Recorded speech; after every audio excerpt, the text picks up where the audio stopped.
¿Hay alguna pregunta? ¿Hay alguna duda? ¿Alguien quiere decir algo? ¿Alguien necesita algún tipo de aclaración? Como siempre, me pongo a su disposición al comienzo de cada clase. Vamos a poner aquí, vamos a poner esto. A ver. Ups. Uy, qué vergüenza, qué vergüenza. Vale. Muy bien. ¿No hay ninguna pregunta? Pues esto de gusto. Me parece maravilloso. Me parece perfecto. Bueno, explicamos la ley de la utilidad marginal el último día. Es una ley base sobre la que construimos toda la ciencia económica. Es la ley que nos indica cómo los seres humanos valoramos los bienes económicos a nuestro alcance. Y decíamos que los valoramos no en términos de unidades agregadas, en términos de totalidad de bien. En muy pocas decisiones en nuestra vida tenemos que optar entre renunciar a la totalidad de un bien a cambio de otro, renunciar a la vida a cambio del honor, o renunciar, nadie se plantea renunciar a beber el agua a cambio del oro. Si fuera así, como es obvio, todo el mundo optaría por el agua para no morir de sed.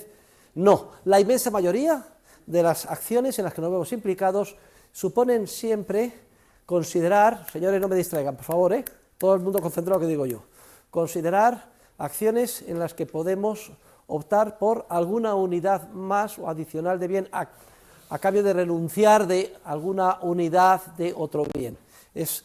Siempre tomamos decisiones en términos de unidades incrementales o adicionales de bien. También se llama unidades marginales. En el margen una unidad más a cambio de una unidad menos de otra cosa. Esas son siempre las decisiones que estamos tomando los seres humanos. Por ejemplo, una hora menos de ocio o de pasar con la novia o paseando a cambio de una hora dedicada a atender la clase del profesor Huerta de Soto. Son todas las decisiones de este estilo, la inmensa mayoría, en términos de unidades incrementales de bien. Y decíamos que siendo esto así, el ser humano que actúa, cualquiera de nosotros, y considerando la unidad relevante de bien económico de que se trate en la acción concreta en la que nos veamos implicados, y suponiendo que están a nuestro alcance un número determinado de unidades perfectamente intercambiables entre sí, explicábamos y demostrábamos que tendemos a valorar cada una de esas unidades a disposición del actor en función del valor que nos proporciona la última unidad, repito, relevante en el contexto de la acción y perfectamente intercambiable con las demás, en función del valor que nos proporciona la última unidad disponible para el actor en la escala valorativa. Y además les puse una serie de ejemplos y les he pedido a ustedes que me hicieran el ejercicio práctico de pensar casos de utilidad marginal en el contexto de su vida o la experiencia que hayan podido tener al respecto, y la inmensa mayoría de ustedes ya me han enviado sus ejercicios, pero hay algunos alumnos que todavía no lo han hecho. Por tanto, les insto a que me envíen tanto su ejercicio de utilidad marginal como su pequeña hoja explicativa o ensayo o redacción sobre cuál es su fin último en la vida.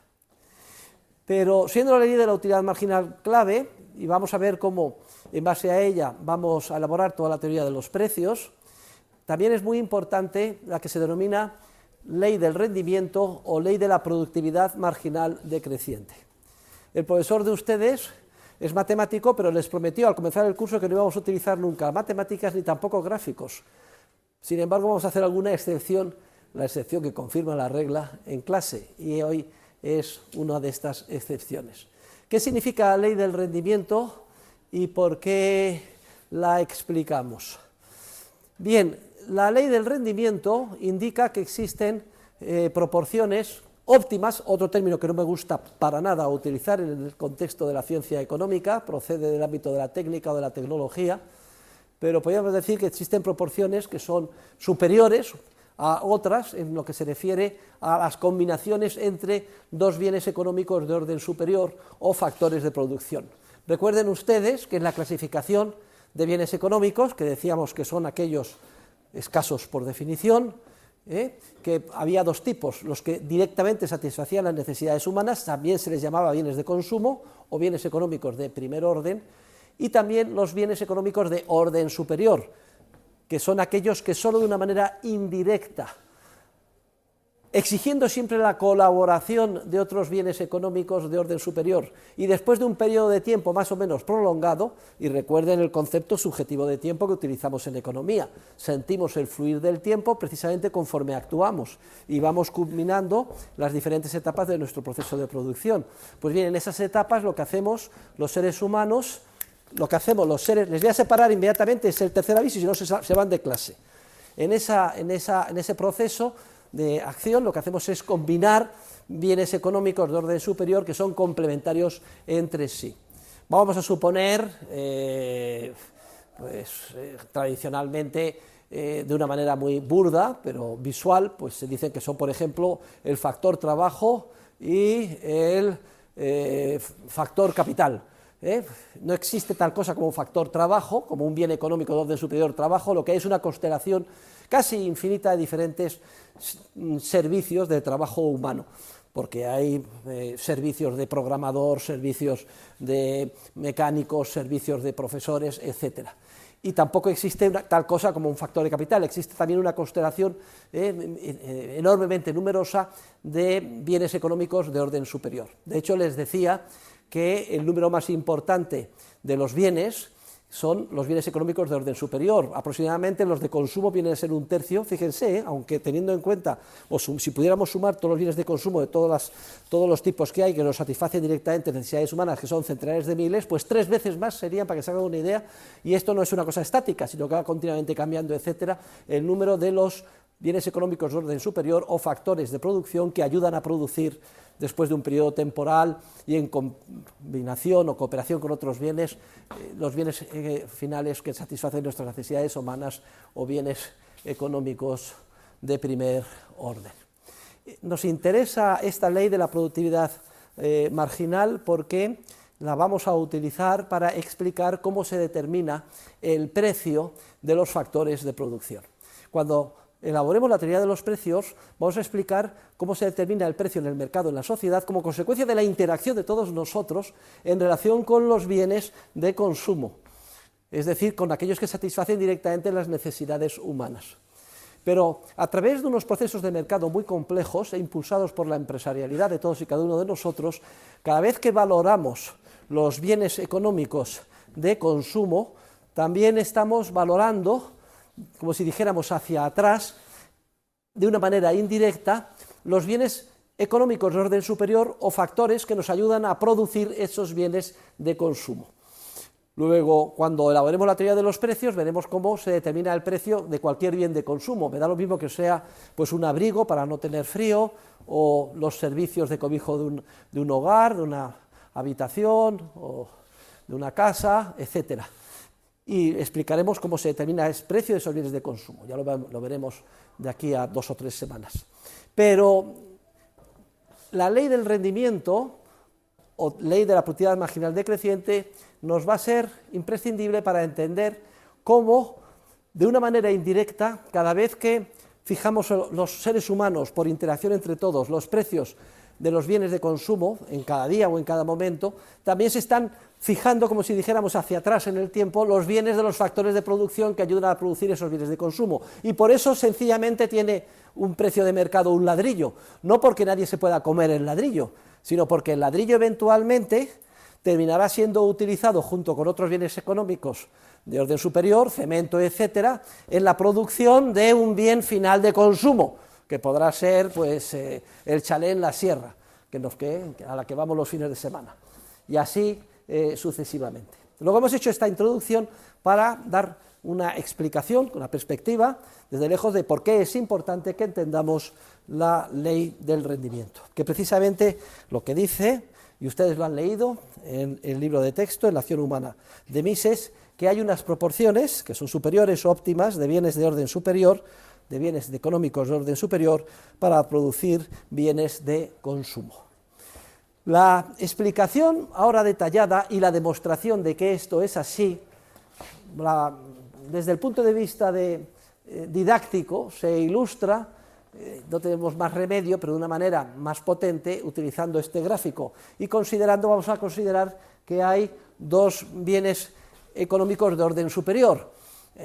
Los libros de texto de economía, de una manera burda y agregada, y violando todas las normas de lo que son los principios de la escuela austríaca, pues consideran y hablan, por ejemplo, del factor trabajo, cuando les he dicho que no existe tal cosa, sino una constelación enormemente numerosa de diferentes tipos de trabajo, y el factor capital, que tampoco existe tal cosa, sino una constelación enormemente numerosa de diferentes bienes de capital concretos, sean una herramienta, una caja de herramientas, un ordenador, un coche industrial y así sucesivamente.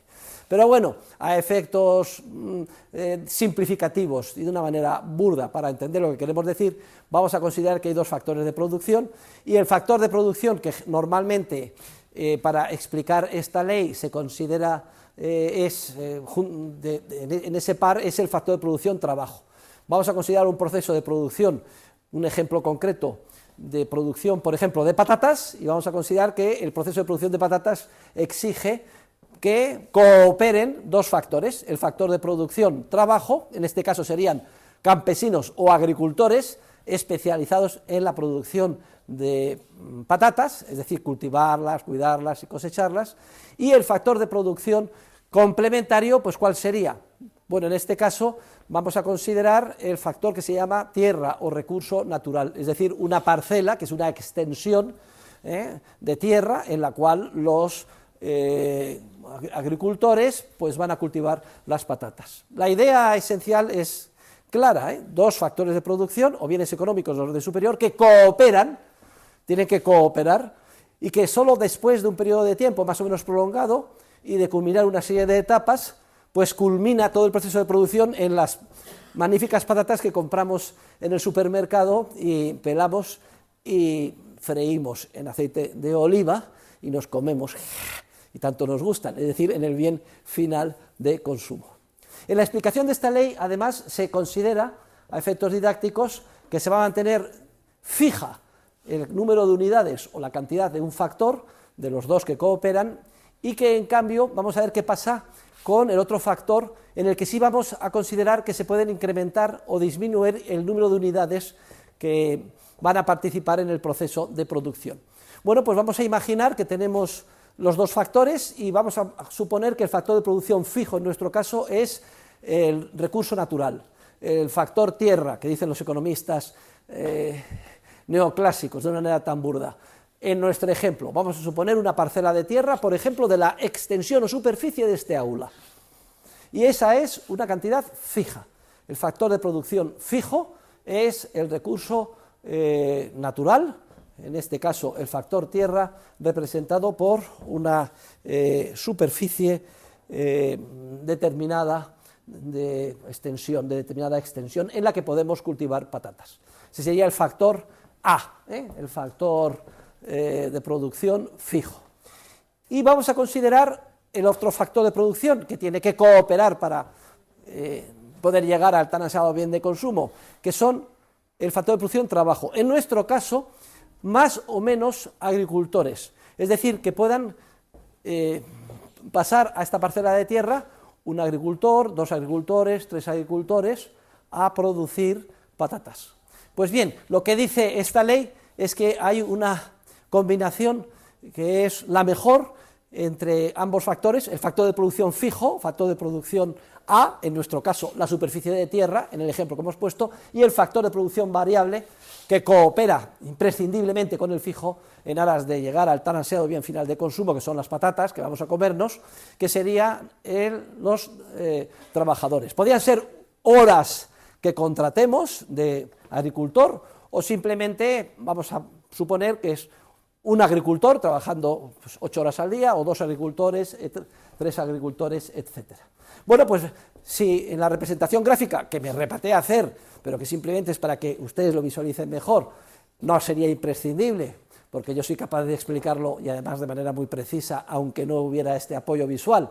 Pero aquí representaríamos, en el eje de las abscisas, el número de trabajadores que podíamos contratar, 1, 2, 3, 4, 5, para producir en la superficie de tierra de este aula, que es tan extensa, patatas. Lo que dice la ley es que si contratamos una unidad, otra y otra de trabajadores adicionales al proceso de producción, al comienzo la producción total de bien final de consumo, en este caso patatas, va incrementándose más que proporcionalmente. Es decir, que si nosotros contratamos a un solo trabajador en esta extensión, pues a lo mejor produce 10 kilos de patatas. Si contratamos al segundo trabajador, se produce un incremento, pero más que proporcional, porque ya entre los dos cooperan, etcétera, y se producen pues no 20, sino 30 kilos de patatas. Y así sucesivamente. Conforme vamos contratando más trabajadores, hay un incremento en la producción total de bien final de consumo que es más que proporcional. Y esto visualmente se ve con la forma cóncava que tiene esta gráfica.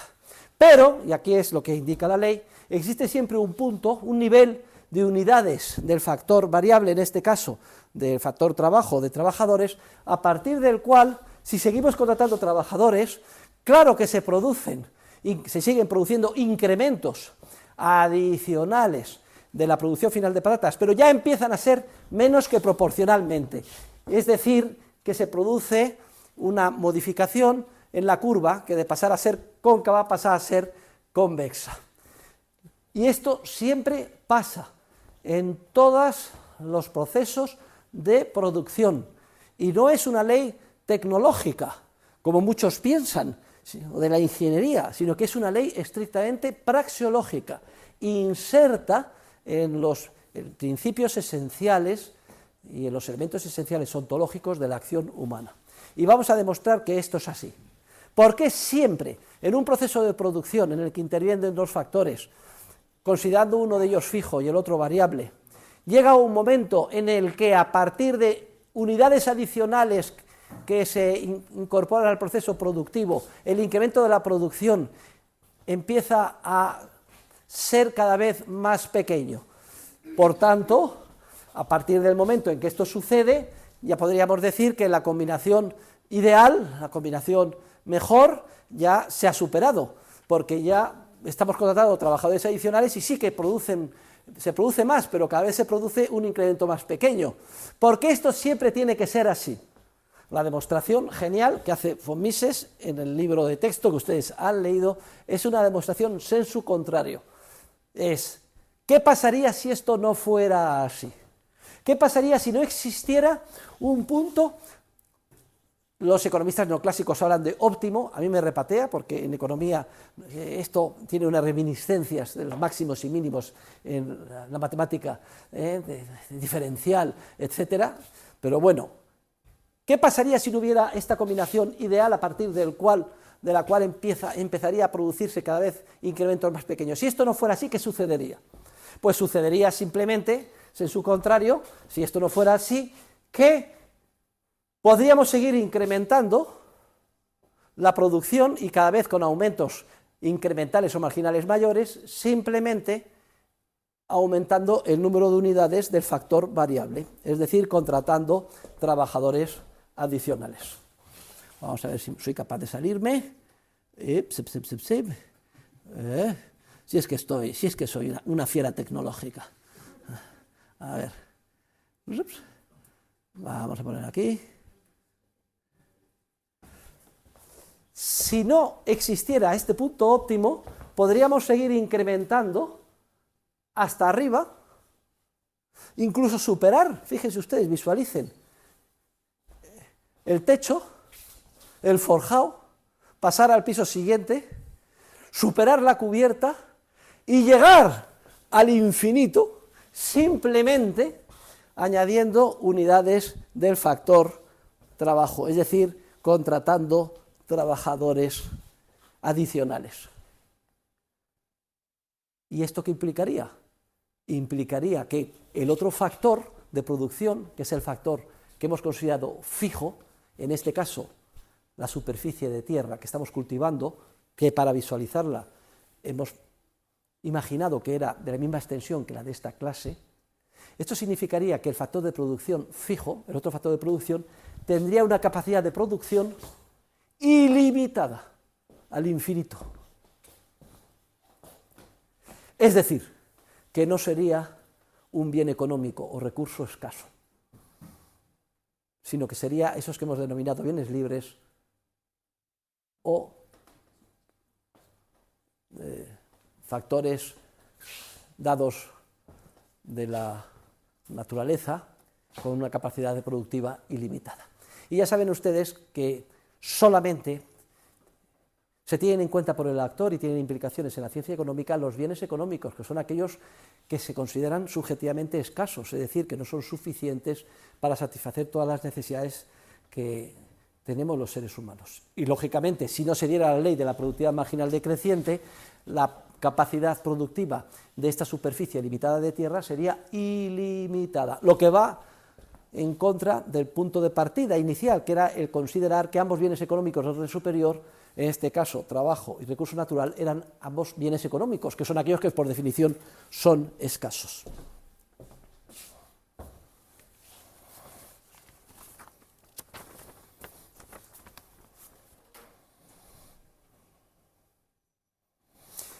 Y veremos cómo se determina el precio del factor de producción trabajo, es decir, de cada uno de los múltiples tipos de trabajo distinto que hay. Veremos que en el mercado a cada uno tiende a pagarse el valor de lo que contribuye a su proceso de producción y que en el mercado se determina a través de lo que se llama el valor descontado por el tipo de interés de la productividad marginal, es decir, de lo que produce el último trabajador en cada proceso productivo.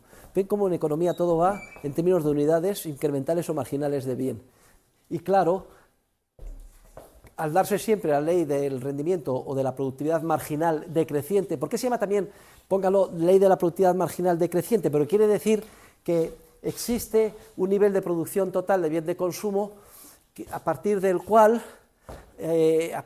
a partir de ese nivel, la contratación de unidades marginales o adicionales del factor variable empieza a producir incrementos de productividad decrecientes.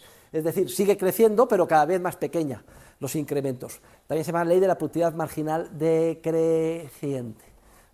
Y esto es muy importante porque veremos que es el último trabajador en el proceso de producción, lo que produce es la productividad marginal de ese último trabajador que se contrata, en términos de los kilos de patatas que ese último trabajador que se contrata produce, su valor descontado por el tipo de interés hoy tiende a coincidir con el precio de mercado de los servicios de ese trabajador. O dicho de otra forma, cada uno de nosotros tiende a pagársenos en función de lo que contribuimos al proceso de producción en términos de la productividad marginal que nuestra participación en el proceso productivo genera. Tanto más contribuyes marginalmente, tanto más tiendes a ser pagado en el proceso espontáneo del mercado. Esto es una maravilla muy grande, porque vamos a ver cómo espontáneamente se fijan los precios de mercado de los bienes de consumo y luego vamos a ver cómo para todos los factores de producción, que son numerosísimos, tiende a fijarse también un precio de mercado que se le llama salario en relación con el factor de producción trabajo, pero también se le llama renta del bien de capital o alquiler del piso o de lo que sea en relación con los diferentes bienes de capital, que tiende a coincidir siempre con el valor descontado por el tipo de interés, que ya veremos lo que es a hoy, de lo que en el margen tiende a producir la última unidad perfectamente intercambiable y relevante de factor de producción de que se trate. En nuestro ejemplo, el último trabajador que se contrate. Y por eso es muy importante saber que están sometidos todos a la ley de la productividad marginal decreciente. Muy bien, pues ya hemos presentado estas dos leyes. ¿Y por qué tenemos que presentar estas leyes aquí y ahora? Porque hemos dado los primeros pasos en nuestra construcción del edificio científico de la economía y estas dos leyes las podemos presentar en términos puramente aislados, de una economía hipotética del Robinson Crusoe, es decir, del ser humano aislado en su isla, sin que todavía intervenga ningún otro ser humano. Pero vamos construyendo el edificio de la economía paso a paso. Empezamos por los cimientos y cada vez vamos elaborando y construyendo pues, sucesivos pisos y cada vez más elaborados. Y ahora podemos dar y debemos dar un paso adelante. Y vamos a ver cuáles son las leyes que informan la acción humana, pero en interacción con otros seres humanos. Vamos a dar entrada ya no a un Robinson Crusoe solo y aislado en su isla, sino a Viernes, que llega, y también como náufrago ya hay dos en la isla. Y generalizando a ese proceso complejísimo de interacciones humanas que hemos denominado sociedad, que es una realidad, pero es un concepto abstracto y que es el objeto de investigación precisamente de la ciencia económica. Y así ven ustedes, porque lo están leyendo en La acción humana, el Tratado de Economía de Mises, cómo se va construyendo paso a paso una economía pues cada vez más rica, más compleja y que nos permite interpretar más la realidad. Y por eso pasamos a una nueva parte del programa, que es la segunda parte, que se titula precisamente ya la acción en el marco de la sociedad. Hemos dejado la acción puramente aislada del ser humano individual y ahora vamos a dar entrada a la sociedad humana. Y no voy a hacer ni a repetir todas las disquisiciones que hemos hecho en clase, explicando ese Big Bang social, de expansión sin límite del conocimiento y de la creatividad, que a su vez tiende a estar tan coordinado como humanamente sea posible en cada circunstancia histórica, todo eso impulsado por la fuerza de la empresarialidad. Ni voy a repetir el concepto que dimos del proceso complejísimo de interacciones humanas que denominamos sociedad, o si quieren ustedes es sinónimo también en este contexto mercado. No voy a repetir todo lo que hemos dicho en clase, pero sí que voy a hacer una referencia a dos leyes muy importantes en relación ya con este nuevo ámbito más complejo en el que entramos ahora, considerando no un solo ser humano, sino muchos en interacción humana, que es la ley de la división del trabajo y la denominada ley de asociación de Ricardo, que ustedes ya se han leído en los correspondientes epígrafes de la acción humana de Mises. Y sobre la división del trabajo ya hemos hablado y por tanto no voy a repetir, simplemente hacer un resumen. Lo primero es que la denominación es errónea. Esta es una denominación, división del trabajo, que ha adquirido carta de naturaleza en economía, pero que es una definición, es una expresión, un término arcaico, que no se corresponde con la nueva concepción moderna, siglo XXI, basada en la creatividad empresarial, desde la perspectiva dinámica de la Escuela Austriaca de Economía, que es la que profesa un servidor. Deberíamos de denominarla, como ustedes ya saben, mejor dicho, mucho más que división del trabajo, lo que es una división del conocimiento, porque la economía no trata sobre realidades materiales, es decir, sobre cosas observables del mundo exterior, barriles de petróleo, kilovatios de energía eléctrica o seres humanos entendidos como robots esclavizados que van a trabajar como en tiempos modernos, la famosa película de Charles Chaplin. No, la economía trata sobre realidades espirituales, la economía trata sobre las ideas, sobre fines y medios que continuamente estamos creando los seres humanos conforme emprendemos nuestras acciones. Y ahora hemos entrado en una nueva etapa más compleja en la que vemos que las acciones más importantes en las que nos vemos implicados son acciones en las que intervienen otros seres humanos, es decir, que interactuamos unos con otros seres humanos, y esto da lugar al concepto de sociedad tal y como lo definimos y lo explicamos en su momento. Por tanto, más que una división del trabajo, lo que hay es una división del conocimiento. Y veíamos que el ser humano, dotado de una innata capacidad empresarial y creativa, se da cuenta de que sale ganando y consigue mejor sus fines, en vez de, si luchar contra el otro, matarlo y comérselo, que es lo que veníamos haciendo en la etapa primigenia de la humanidad, cuando vivíamos en tribus prácticamente como si fuéramos animales. De pronto, evolutivamente nos damos cuenta, y ese es el proceso de formación de las instituciones sociales, que también hemos explicado en clase, como todo esquema pautado de comportamiento. Hay una primera vanguardia de seres humanos, hombres y mujeres más creativos, que se dan cuenta de algo y por tanto adaptan su comportamiento porque descubren que con eso consiguen mejor sus fines, y en la medida en que ese comportamiento nuevo tiene éxito y es copiado por oleadas sucesivas de otros seres humanos, se generaliza ese comportamiento, se pauta y entonces surge la institución. Y alguien en determinado momento de la historia, un ser humano dotado de mayor capacidad empresarial y creativa se dio cuenta de que en vez de romper el cerebro y matarlo con una piedra, pongo el ejemplo de 2001, una odisea del espacio, quien ha visto la película de Stanley Kubrick al principio, esos monos, quizás sea uno de los símbolos o las analogías más precisas de lo que quiero explicar hoy en clase, y que traigo el ejemplo aquí porque estoy rodeado de alumnos que están estudiando cine y comunicación audiovisual.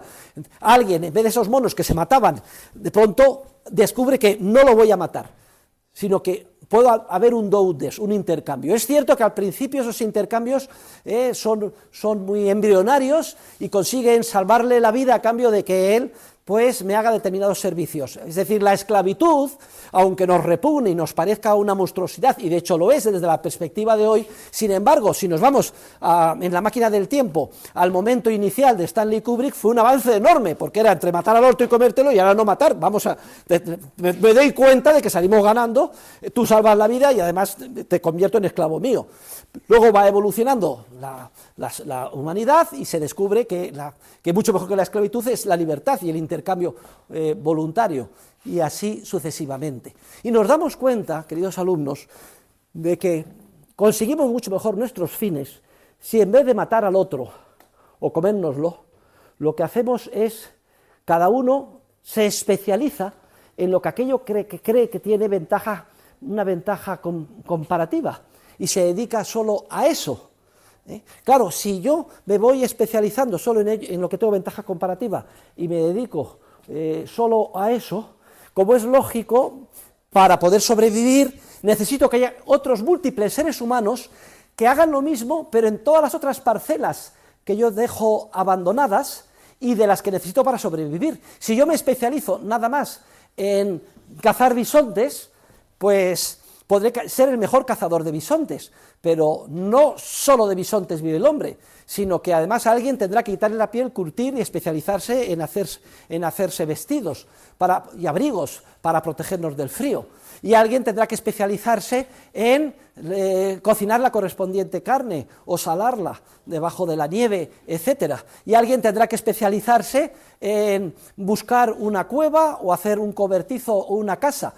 Pero nos damos cuenta de que si en vez de cada uno de nosotros querer duplicar en su conocimiento todas las parcelas que necesita con carácter mínimo para sobrevivir, y en vez de yo tener que ser cazador y también tener que descuartizar la pieza y tener que curtir la piel y tener que cocinar la carne y tener que buscarme el refugio, si en vez de duplicar en mi mente todas estas tareas me especializo solamente en una, ¿y en cuál me tiendo a especializar? Todo esto es un proceso de prueba y error, de creatividad empresarial, en el que según las circunstancias, mi vocación, etcétera, piense que yo tengo una ventaja comparativa respecto de las otras tareas.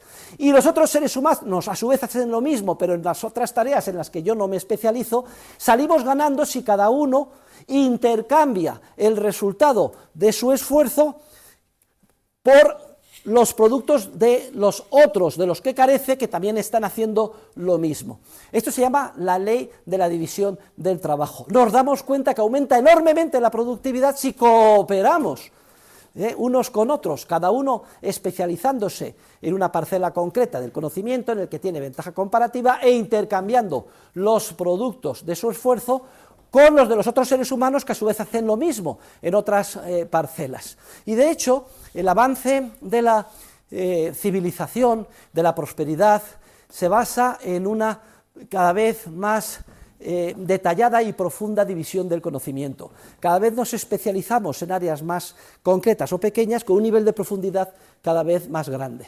Y antes, pues, en ese momento de la historia hemos visto que nos hemos especializado, unos en cazar, otros en curtir la piel, etcétera, pero es que fíjense ustedes, hoy en una economía moderna lo que hay es miles y miles de tipos de diferentes actividades laborales, y unos se especializan en programación informática, pero no en programación informática, en programa Java, en un programa concreto, y hay centenares de miles de programas, y así sucesivamente, y esto es lo que permite incrementar enormemente la productividad, pero ojo, eso exige que haya otros seres humanos que a su vez hagan lo mismo en otras facetas, otras parcelas, ¿para qué? Para que cuando me levante por la mañana, pues tenga la leche, la mantequilla, pueda desayunar, vestirme, y así sucesivamente.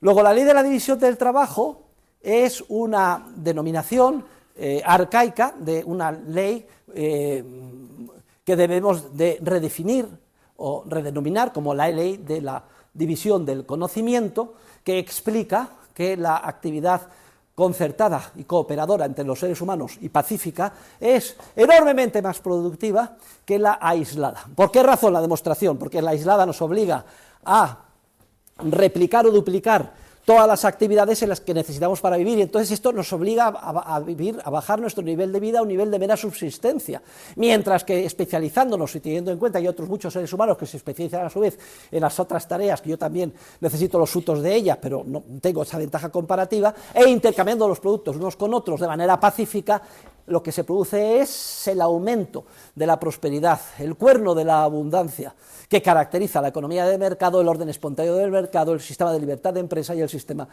capitalista. Ahora bien, la ley de la división del trabajo tiene un límite, y es el siguiente, que el número de neuronas de la mente humana está dado, son 150.000 millones las que tenemos. Es cierto que a partir ya de los 20 años empezamos a perder bastantes millones de neuronas al día, pero no importa, como tenemos 150.000 millones, nos da lo mismo.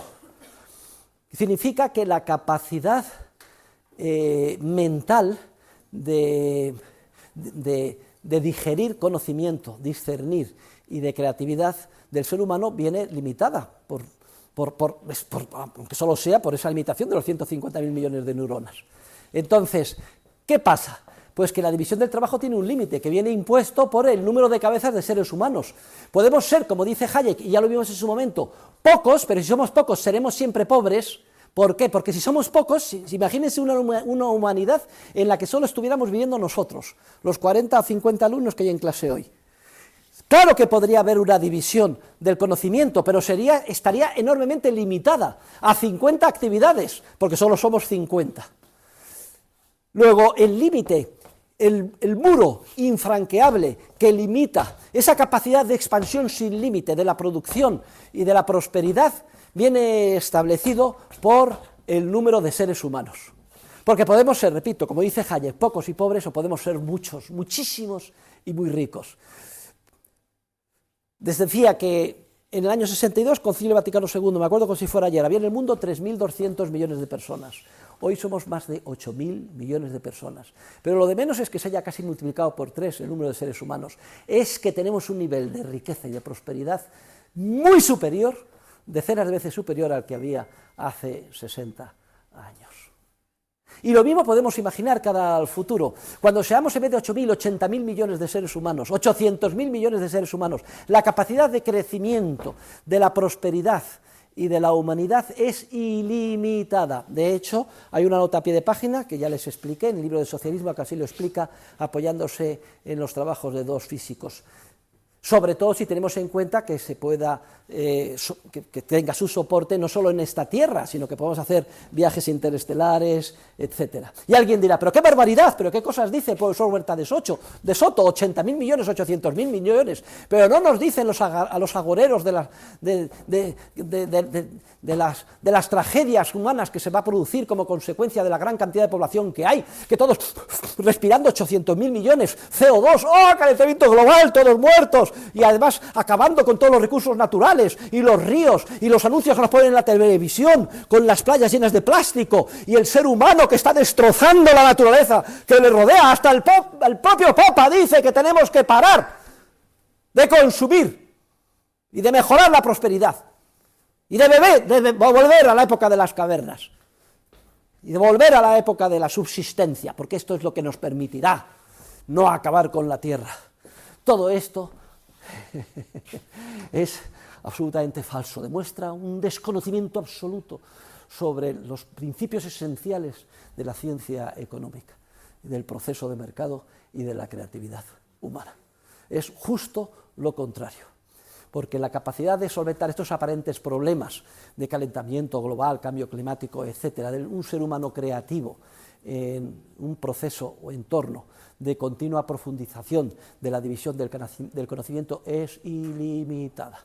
Vamos, que me mondo de risa, simplemente cojan las hemerotecas, no sé si este ejemplo lo he puesto ya alguna vez en clase, siglo XIX, en Nueva York, a toda plana en los periódicos, se va a acabar el mundo, hay que parar de producir. ¿Qué es esto de la revolución industrial? Es que nos vamos a ahogar en mierda de caballo, y es cierto, se estaban ahogando en mierda de caballo, era el único medio de transporte. Y había tal cantidad de caballos y carromatos, etcétera, que no eran capaces de quitar la mierda de caballo. Decían, que venga APA Estado, hay que regular esto, hay que dejar de producir, hay que parar, que volvamos a las praderas, no puede ser, nos vamos a morir. Menos mal que no llegó APA Estado, ni existía una ONU, ni se quiso hacer regulaciones, ni se prohibieron las investigaciones, como hoy se han prohibido, sobre cómo mejorar el motor de combustión en relación con el transporte de caballos, etcétera. Todo esto quedó solucionado ipso facto, simplemente con un acto de creatividad genial, en un proceso de división del conocimiento de unos pocos seres humanos que descubren el motor de explosión y arrasan con un problema. Precisamente lo que nos da tranquilidad de que el futuro, no importa los desafíos que plantee, será solucionado por la humanidad en un entorno de libertad, que es nuestra capacidad empresarial creativa, es lo que nos permite, lo que nos permite estar tranquilos, es lo que nos impide saber exactamente cuáles van a ser esas soluciones que se van a crear. ¿Por qué? Porque como todavía no se han creado, no sabemos cuáles son. Pero tiene que ser en un entorno de libertad, en el que no se corten las alas, en que no venga APA Estado y diga, queda prohibido hacer ninguna mejora en los motores de explosión. Oiga, es que se me ha ocurrido una mejora en el motor tradicional de explosión que reduce el CO2 a la tercera parte. Prohibido, no pueden ustedes investigar. Y además queda prohibido, a partir de 2035 ya no va a haber ningún motor de explosión. Y además yo, porque soy muy listo, voy a optar por una energía concreta para el transporte, la eléctrica. Oiga, es que en hacer las baterías estamos dañando mucho más los recursos naturales y además están las minas centradas en dos sitios y esto va a dar lugar a unos problemas inmensos y además de vez en cuando ¡bum!, explotan, etcétera. ¿Por qué usted restringe esto? No se pueden poner puertas al campo de la creatividad empresarial. Los gobernantes, los supuestos expertos, etcétera, carecen del conocimiento necesario como para dar un contenido coordinador a sus mandatos y esa coacción sistemática sobre los seres humanos tiene unos efectos dramáticamente dañinos sobre la creatividad humana y sobre el avance de la civilización. Tienen el ejemplo en la acción humana, además en términos numéricos, como una ilustración adicional de cómo la acción compartida y cooperadora de los seres humanos es mucho más productiva que la aislada.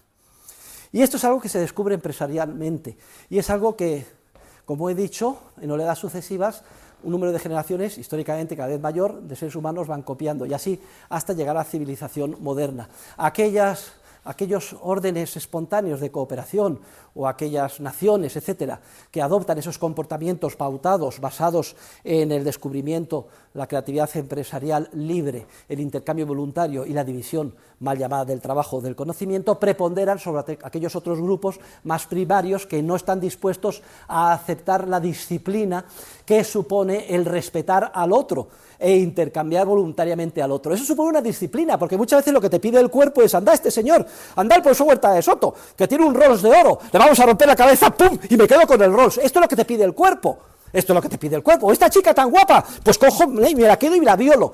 Lo que te pide el cuerpo de entrada, la civilización, lo que exige es una disciplina enorme cada día, desde que nos levantamos hasta que nos acostamos. Apretarnos el cinturón y ser capaces de reprimir las pasiones primigenias que nos proceden de hace 1 millón de años, cuando estábamos mucho más cerca del mundo animal. La civilización exige una disciplina continua de respeto al otro, a la propiedad privada, al intercambio voluntario, que hace posible la división del conocimiento, la mal llamada división del trabajo y el aumento de la prosperidad de todos. Y no piensen ustedes que esto está garantizado. Hombre, la inmensa mayoría de los seres humanos, de ustedes y nosotros, lo aprendemos desde pequeños.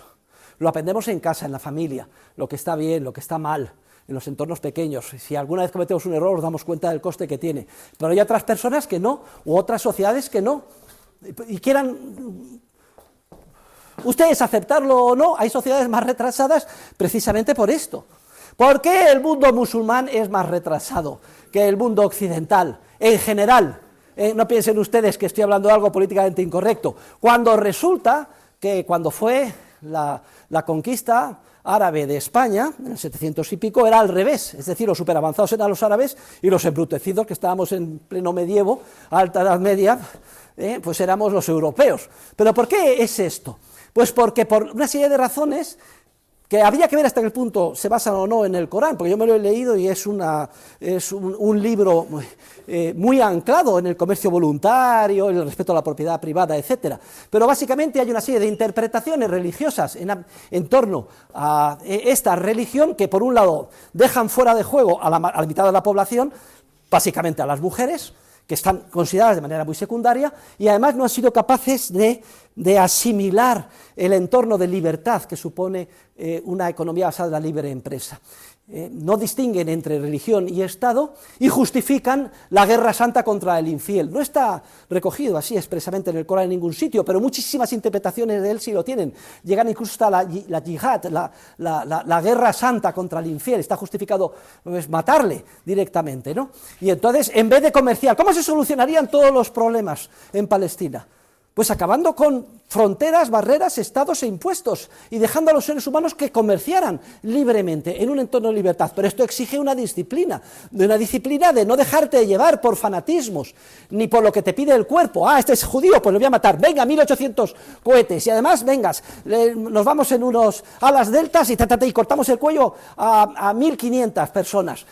Y ahora luego vienen los judíos y dicen, ¿qué es esto? Yo no puedo vivir con esto. Venga, vamos a arrasar Gaza y a buscar amas, que son todos, a matarlos a todos. Venga, a arrasar. ¿Pero qué va a hacer usted? Matar a 2 millones de personas.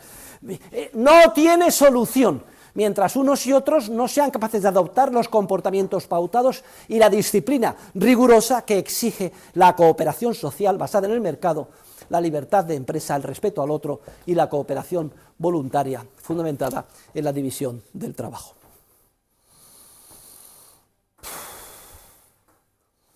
Pero alguien podría poner una objeción a lo que digo.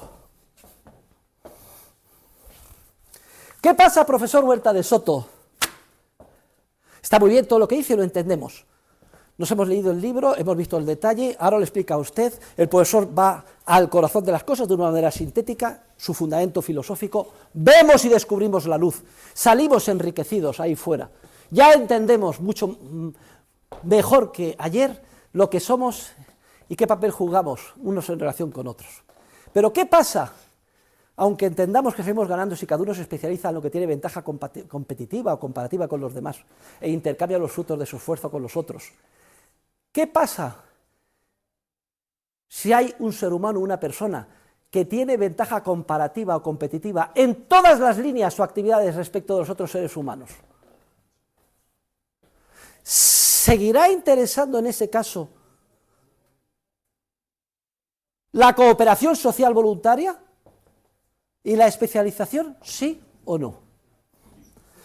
Queridos alumnos, la solución a esta pregunta se planteó en el siglo XVIII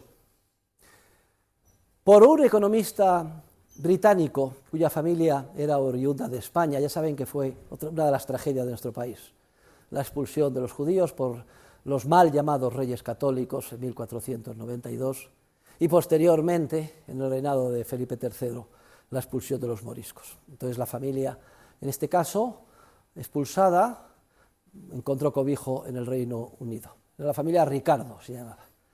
Y en el siglo XIX hay un economista muy famoso, David Ricardo, que en un contexto distinto se pone a estudiar si interesa o no la libertad de comercio entre las naciones. Fíjense, va acercándose a la verdad, pero de una manera torpe y agregada. Se planteaba, ¿qué es mejor? ¿El proteccionismo, que todas las naciones cierren sus fronteras y que cada una viva autárquicamente, o es mejor abrir las fronteras y la libertad de comercio entre las naciones? Esto es lo que se planteaba David Ricardo en 1800, a mediados del siglo XIX, poquito antes, primer tercio del siglo XIX. ¿Qué es mejor? Fíjense el paralelismo. ¿Qué es mejor? ¿Que cada ser humano individual se cierre con los demás y sea puramente autárquico, autarquía, es decir, que él solo se ocupe de satisfacer todas sus necesidades? o que se abra especializándose en aquello que tiene ventaja comparativa e intercambio con los demás. Bueno, pues esta pregunta esencial que constituye el fundamento de lo que estamos explicando hoy en clase se la plantea David Ricardo en el contexto del comercio internacional. Mutatis mutandi, ¿qué es mejor? ¿Que las naciones se cierren las fronteras y que España pues, se ocupe de producir todo lo que necesite, e Inglaterra todo lo que necesite ella sola y que no haya comercio? O que abramos las fronteras y lo que sea una lucha a muerte entre todas las naciones, porque no todas tienen todos los recursos que necesitan y todas tienen que conquistar a los vecinos para poder conseguir carbón, etcétera. No hace falta, se abren todas las fronteras y cada una se especializa en lo que tiene ventaja comparativa mayor.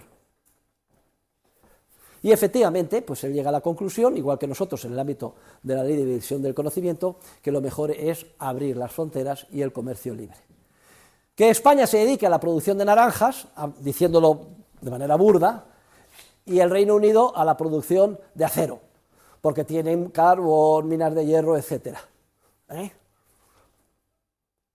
Y Suiza no podría hacer naranjas, pero sería absolutamente una locura. Habría que construir, el coste sería totalmente astronómico, saldría cada naranja 5.000 euros, habría que construir unos invernaderos encima de los montes nevados, menuda locura.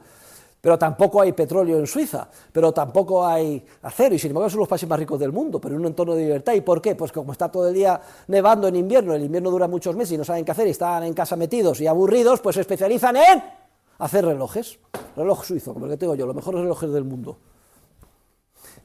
Y entonces,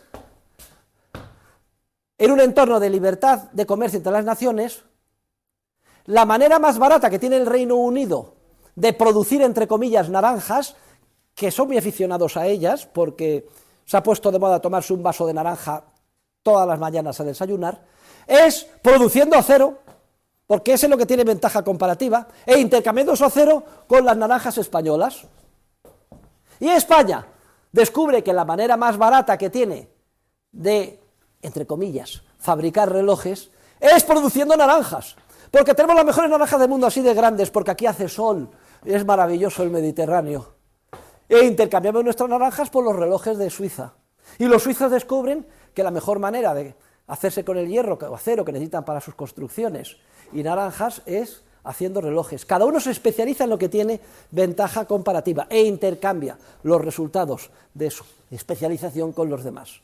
Y ese es el fundamento del comercio libre, ese es el fundamento de la globalización, esa es la base esencial de una economía próspera para todo el mundo, que nos saque de la pobreza. Ustedes siempre apoyen la libertad de comercio, siempre apoyen el comercio libre y la libertad empresarial, aunque intuitivamente les quieran manipular con ideas aparentemente atractivas, son esas ideas manipuladoras de que no tengamos disciplina y que sea papá Estado el que se ocupe de todo, de destrozar el cráneo del enemigo, sea palestino, judío, etcétera, y comérnoslo. Eso es solo pan para hoy y hambre para mañana, y nos condena a la pobreza. Pero David Ricardo se plantea la siguiente pregunta, y dice, ¿y qué pasa si una nación, Inglaterra, resulta, vamos a pensar teóricamente, que tiene ventaja comparativa en todas las líneas de producción respecto de otra? Es decir, que es la mejor produciendo acero y carbón y relojes y naranjas. Entonces, aparentemente, su argumento de que el comercio internacional favorece a todos perdería virtualmente todo su peso. Y entonces descubre la ley de las ventajas comparativas del comercio internacional. Dice que incluso en esas circunstancias, y lo demuestra, seguiría interesando el comercio libre entre las naciones. ¿En base a qué? En base a que cada nación se especializara en aquella línea de producción en la que tuviera una ventaja comparativa, y es aquí donde viene la novedad, relativa mayor. Esto es lo que introducimos ahora. Luego, usted puede ser que supere a sus competidores, a otras naciones en todo, produciendo acero, relojes y naranjas, pero no lo va a superar en todo en la misma proporción. Puede ser que sea 10 veces mejor haciendo acero, 5 veces mejor haciendo relojes y 2 veces mejor haciendo naranjas. Descubre David Ricardo que incluso en esas circunstancias interesa el intercambio pacífico entre todas las naciones si cada una se especializa en lo que tiene una ventaja comparativa relativa mayor. En el ejemplo que he puesto, Inglaterra,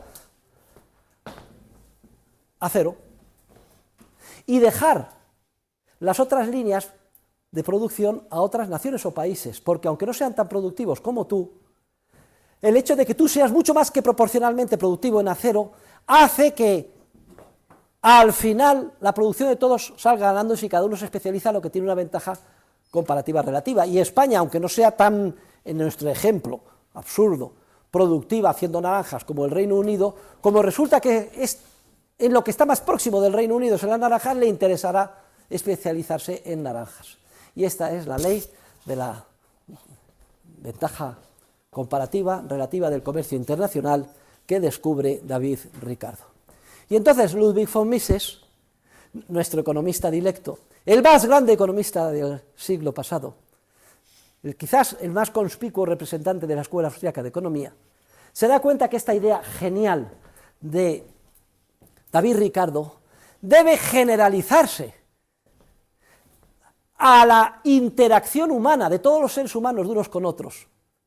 De la misma manera que David Ricardo descubrió que cada nación sale ganando si abre sus fronteras e intercambia sus productos en los que se especializa por tener ventaja comparativa con los de las otras naciones, ahora lo que hace Mises es decir, no, es que esto es una manifestación en un ámbito concreto del comercio internacional de una ley muchísimo más general, amplia e importantísima para la cooperación social, que es la ley de la división del conocimiento. Y también el hecho de que haya descubierto Ricardo que en el contexto del comercio internacional, incluso admitiendo efectos dialécticos, que una nación fuera más competitiva que otras en toda la línea de producción, salen ganando todos si cada uno se especializa en lo que tenga ventaja comparativa relativa mayor, también sucede en el ámbito de los seres humanos de a pie y de la acción humana individual. Les voy a poner un ejemplo para que todo el mundo lo entienda. Vamos a suponer un cirujano, especialista en operar el cerebro, un neurocirujano. Es el mejor neurocirujano del mundo. No solo en cuanto al número de operaciones que puede hacer al día, 20, sino en cuanto al éxito de la misma. No se le muere ninguno y prácticamente cura a todos. Pero resulta que este señor es un fenómeno de la naturaleza. Resulta que no solo es el mejor cirujano del mundo, sino que también es el mejor anestesista del mundo. Pero, ojo, es muy buen anestesista, pero no con una intensidad tan grande como es buen cirujano. Digamos que como cirujano es 10, y como anestesista, para que nos entendamos, es 9. Y hay otros muchos anestesistas que pueden hacer muy bien el trabajo de anestesiar a sus enfermos antes de hacer la operación, y lo hacen entre un 8 y un 7.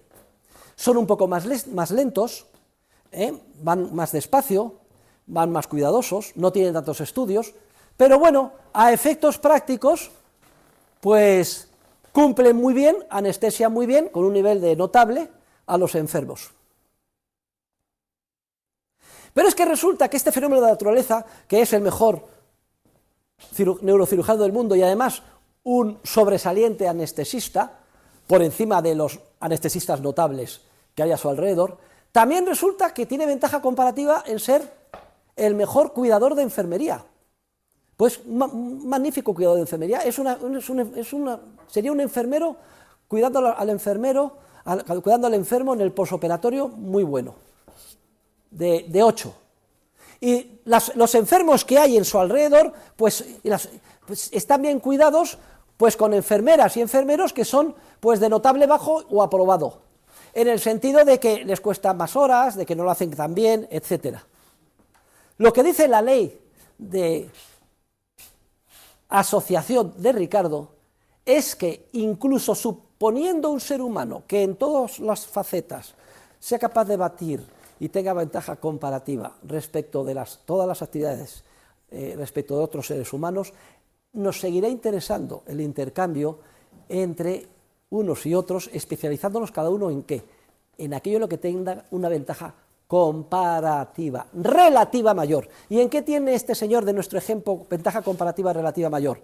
En operar el cerebro como neurocirujano. Cometería un grave error si porque él es mejor que sus colegas anestesistas y sus enfermeras, él hiciera toda la línea de producción, es decir, opero al enfermo y le pongo la anestesia. Pero cuando le estoy poniendo la anestesia no puedo estar pendiente de todos los aparatos y tengo que retrasar la operación. Y luego, una vez que le he operado, le cuido como enfermero, porque soy mejor enfermero, sé hacerlo mejor, déjame, que yo sé mejor poner mejor esta vía. Venga, pero qué torpe eres, no sabes controlar, yo te lo pongo a la primera. Cuando la enfermera de turno o enfermero de turno, no vamos a ser sexistas, pues a lo mejor hace 3 pinchazos, pero al final le termina poniendo la vía. Fíjense ustedes, ¿qué error más grave cometería? Aunque él fuera mejor en todo, si se empeñara en cuidar al enfermo desde el principio hasta el final, no solo como neurocirujano, sino como anestesista, con todas las especialidades y al final también como enfermero. ¿Qué coste tendría esto? Tendría un coste inmenso, porque 2/3 de su tiempo se le pasarían actividades secundarias, en vez de en aquello en lo que es capaz de batir a todos, que es como neurocirujano. Claro que no voy a ser tan buena, que mis anestesistas no van a ser tan buenos como yo, y ni mis enfermeras tan buenas como yo, pero me da lo mismo, que me liberan de esa tarea. El anestesista lo hace suficientemente bien, y las enfermeras también, y me permiten dedicarme a lo que yo tengo ventaja comparativa relativa mayor. ¿Y en qué tiene ventaja comparativa relativa mayor el anestesista? Desde luego, en operar nada, porque si opera, muere. Pero sí, en anestesiar, pues se dedica a esto. ¿Y en qué tiene ventaja comparativa relativa la enfermera de turno? Que cuida al enfermo en el posoperatorio. Desde luego no lo hace tan bien como lo haría el neurocirujano, pero lo hace suficientemente bien. Y libera al neurocirujano de tiempo que puede dedicar a aquello en lo que es relativamente más productivo, que es a operar. Y entonces, Mises descubre esta ley, que es la que explica por qué los seres humanos cooperamos unos con otros y por qué existe la sociedad. Caballero, no me distraiga ni se ría. Ponga cara de inteligente y diga así, todo el rato. El de gafas, así. Me da mucha satisfacción, porque por lo menos me hace la ilusión de que lo está entendiendo. Luego todo el mundo así. Ah, qué bien. Y con cara de, ah, qué maravilla, lo que me está explicando el profesor. Es tan generoso intelectualmente Mises, que en vez de haberle llamado ley de la asociación, descubierta por mí, como embrionariamente el mismo argumento en el contexto del comercio internacional fue desarrollado por David Ricardo, lo denomina de una manera generalizada y muy generosa intelectualmente como ley de asociación de Ricardo. Y la ley de asociación de Ricardo es maravillosa porque explica que incluso los seres humanos menos dotados, los seres humanos con más carencias intelectuales, los seres humanos más productivos, los seres humanos menos productivos, entre ustedes y yo, los más zoquetes, como ustedes los quieran llamar, todos tenemos nuestro acomodo en el proceso de interacción y cooperación social. Y hay una película que se llama La Ley de los Ángeles, que ustedes no han visto, salvo los que seamos muy carrozas, en las que siempre se escribía un bufete de abogados en Los Ángeles, y llamaba la atención porque tenían contratado en el bufete a varios minusválidos. Uno de ellos era ciego, me parece que era ciego o ciega, y claro, no podía hacer casi ninguna labor, pero ¿cuál es la que podía hacer una labor medianamente bien? Y la hacía medianamente bien, no tan bien como todos.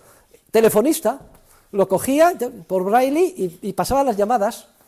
Claro que cualquiera de los socios podía haber hecho la labor de telefonista mejor que esta persona ciega, pero habría perdido muchísimo tiempo y dinero, porque cobraban $5.000 la hora, y contratan a una persona que no ve, a una persona disminuida físicamente para esa labor, porque en lo que tiene ventaja comparativa relativa esta persona es esta. Pero también contratan a un chico ya grandote, grandullón, supongo que estaría próximo ya a morir, porque las personas con síndrome de Down, a partir de los 45 o los 50 años, por desgracia fallecen. Ya saben que tienen un gen afectado, etcétera. Pero son personas felices, personas contentas. Qué tragedia, ¿eh? Cuando se dicen que quiere una mujer embarazada, que le hagamos la prueba si tiene el síndrome de Down para que pueda usted abortar. A mi mujer se lo dijeron, digo, ni se te ocurra, hija, ni se te ocurra que nos planteen una tesitura. Si sale así, pues ya le cuidaremos. Afortunadamente mis 6 hijos salieron bien, pero si hubiera salido con síndrome de Down, estaba condenado a no ser nadie, le condena a la sociedad de mercado y el sistema capitalista a una vida de privación, a no estar incorporado en el proceso de producción de ninguna manera. En la ley de Los Ángeles tenían a una persona con síndrome de Down como botones. ¿Qué es un botones? Como ordenanza. ¿Sabes lo que es una ordenanza? Simplemente en la oficina, oye, ¿me puedes traer un café? O repartiendo las cartas. Claro que cualquiera de los socios repartía las cartas o se hacía el café de una manera mucho más eficiente. Iba en un momento, se hacía el café y se lo bebía. Cuando le encargaban al Mike de turno, subnormal, con síndrome de Down, una edad de 8 años, que le trajeran el café, el pobre iba a la máquina, tardaba 20 minutos, de cada 3 cafés se le caía uno y manchaba los papeles, etcétera, pero al final llegaba con el café y se lo podía beber el socio. Si el socio que se hubiera tenido que perder tiempo con los 10 cafés que se bebía al día, hubiera sido un coste de renunciar a $5.000 la hora, a lo mejor le hubiera costado $5.000, y al final salen ambos ganando. Claro que reparte las cartas mucho más lento, este pobre hombre con síndrome de Down, y le llevaba toda la mañana a repartir las cartas. Si coge un socio las cartas, las reparte en 10 minutos, pero daba lo mismo, porque se liberaban de esa tarea tan humilde que la hacía, y él, ¿qué tenía? Un puesto digno de trabajo con una remuneración. Hasta las personas menos dotadas o con más dificultades en una economía de mercado basada en la libertad de empresa, el intercambio voluntario, la cooperación pacífica, la división del trabajo y la ley de asociación de Ricardo, tiene acomodo y puede prosperar, sin que venga papá Estado y tenga que imponer nada a nadie. Y esto también es otro motivo de orgullo y de maravilla que nos permite descubrir y ver la ciencia económica. Bien, tienen también un ejemplo numérico en la acción humana de Mises, en el que no me voy a entretener, pero lo que sí vamos a hacer es dar un paso más. Miren, yo estoy pasando por muchos epígrafes que no es que doy por supuesto, es que estoy convencido que todos ustedes se los han leído y van al día en la acción humana de Mises, porque doy por supuesto lo van viendo. Y ahora salto y nos vamos a pasar a otro contexto todavía un poco más complicado, que es el ámbito del intercambio. Fíjese qué bonita es la economía, ¿eh? Hay que vivirla para darse cuenta.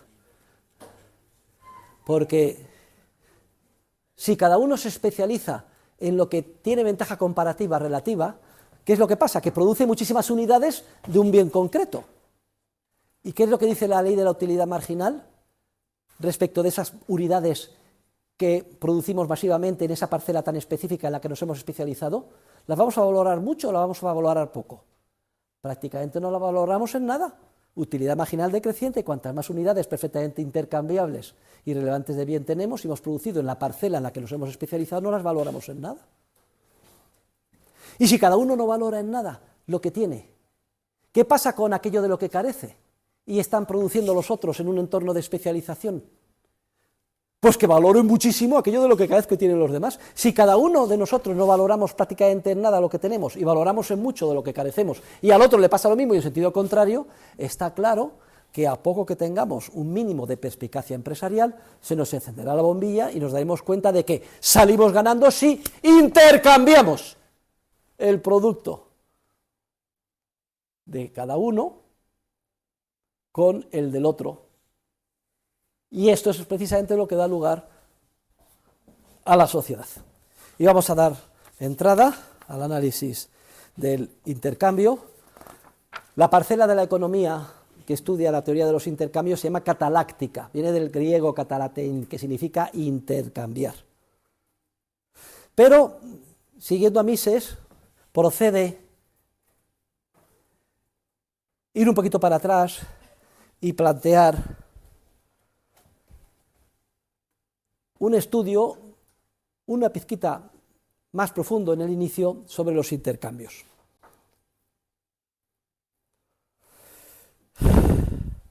Toda acción humana, dice Mises, que en un sentido, incluso inicial o embrionario, supone un intercambio. ¿Por qué queremos actuar?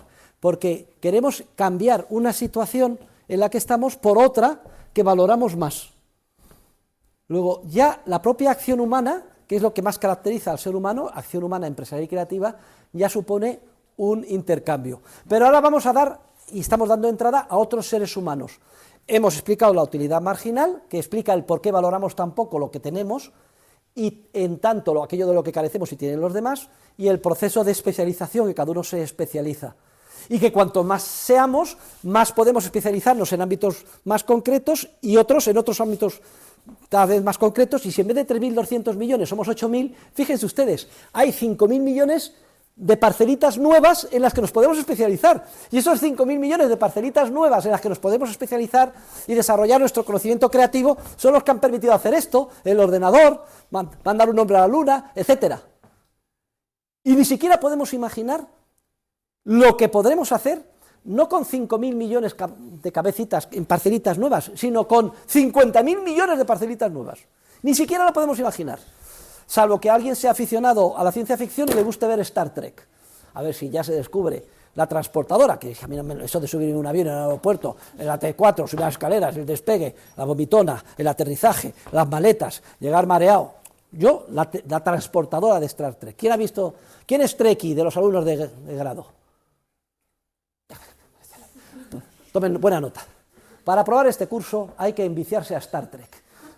Primera generación, segunda, tercera y cuarta. Y métanse ustedes, lo piratean o como sea. No me digan que no ven The Enterprise. Star Trek, Trekkie significa paseo por el espacio y por las estrellas. Pues es una manera de viajar estupenda, se mete en un aparato que quita las moléculas, las separa, las transporta a velocidad de la luz lejísimos y luego la vuelve a juntar y aparece vivito y coleando el señor años luz y se ahorra todo el lío.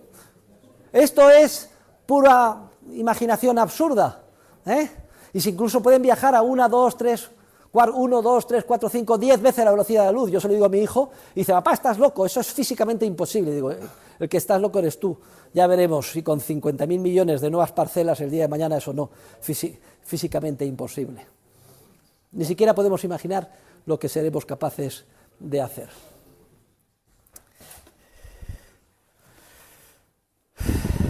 Existen dos tipos de intercambio, explica Mises y lo han leído ustedes. Por tanto, el que podríamos llamar cambio intrapersonal o autístico es el que llevamos a cabo en las acciones puramente individuales. Cuando modifico con una acción una situación que no valoro por otra que valoro más. Y podemos concebir que existen muchos de estos cambios intrapersonales, en los que no necesitamos de otros seres humanos. También se llama cambio autístico. ¿Saben ustedes lo que son los niños autistas? Están encerrados en sí mismos, no tienen conexión con el mundo exterior, etcétera. También autarquía, también es vivir solo de lo que produce uno, etcétera. Bueno, podemos concebir los cambios intrapersonales o autísticos, pero los realmente importantes, los que son los protagonistas del proceso que estamos estudiando como economistas, son los cambios interpersonales, que son aquellas acciones que consisten en dar a otros algo para recibir de ellos otra cosa a cambio. Interpersonal significa que ya tiene que haber dos o más personas. El cambio interpersonal exige que haya dos o más personas, y es lo que dicen en latín, es la base del derecho romano tradicional, do ut des, te doy para que tú me des. Ese es el cambio interpersonal. Pero ese cambio interpersonal de que te doy para que tú me des, no es solo en el ámbito estrictamente mercantil, del tráfico mercantil o de la producción. Yo soy productor de patatas y tú te especializas en leche, y yo te doy patatas y tú me das leche, y así salimos los dos ganando.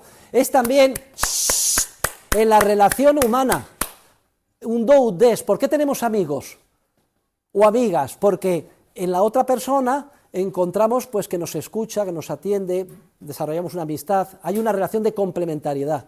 Te doy y tú me das a cambio, me das compañía, me escuchas mis problemas, me das consejo. Do ut des. O la relación entre sexos, o la pareja, está claro que hay un intercambio, te doy y tú me das, por un lado y por otro, salen los dos ganando, do ut des. en el ámbito académico, en el ámbito filantrópico, en el ámbito artístico. Continuamente se producen intercambios interpersonales. Ahora bien, los intercambios interpersonales, que se pueden considerar que son la acción humana por excelencia, la relación social por excelencia, los que constituyen la médula de la sociedad. Decíamos que la sociedad es un proceso complejísimo de interacciones humanas que son básicamente relaciones de intercambio. Esa es la definición que damos, de intercambio interpersonal. Los intercambios interpersonales, a su vez, se dividen en dos grandes tipos. Pueden ser voluntarios o coactivos. Porque si yo voy por la calle y viene una persona, hold up, que es como se dice en inglés, un atraco, hold up, con una pistola. La bolsa o la vida. Aquí también hay un intercambio, la bolsa o la vida, está muy claro. Dame tu cartera o te pego un tiro y te mato.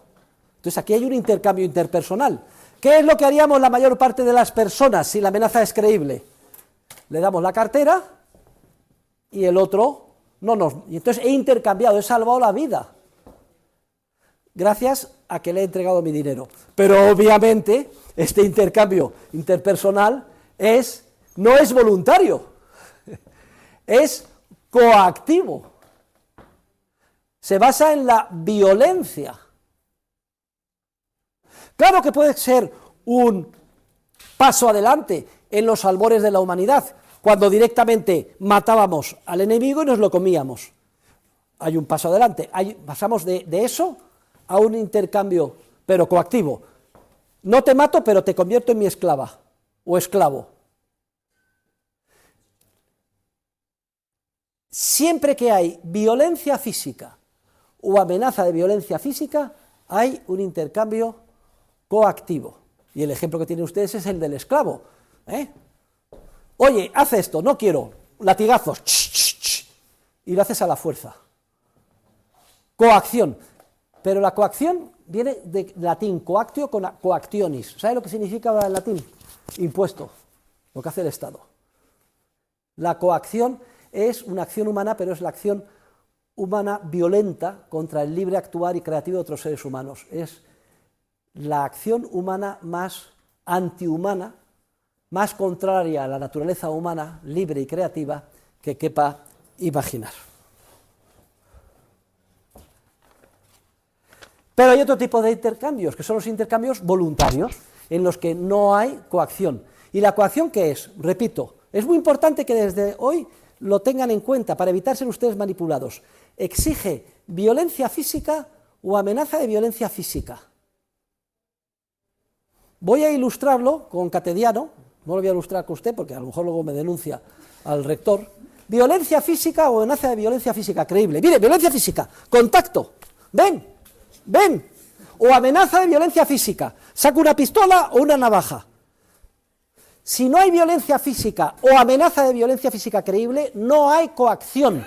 Desde el punto de vista de la economía, lo importante es lo observable respecto de las interacciones humanas.